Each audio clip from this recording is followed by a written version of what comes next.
Cold వల్ల నోరంతా ఎలానో ఉంది. మంచి రసం ఐటెం తినాలనిపించింది రైస్లోకి.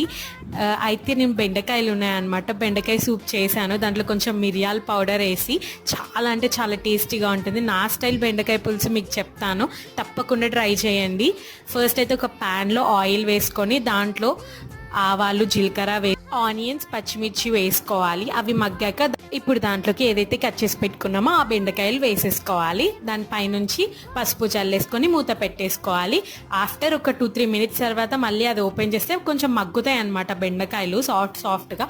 అప్పుడు మనం కారం, ఉప్పు, ధనియా పౌడర్ అండ్ అదేనండి మన ఇంగ్రీడియంట్ మిరియాల పౌడర్. చాలా అంటే చాలా బెస్ట్ ఇంగ్రీడియంట్ మిరియాలు.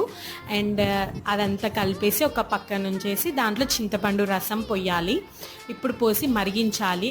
మరుగుతున్న దాంట్లో కొత్తిమీర వేసేసి కలిపేసుకోవాలి. చాలా అంటే చాలా టేస్టీగా ఉంటుంది.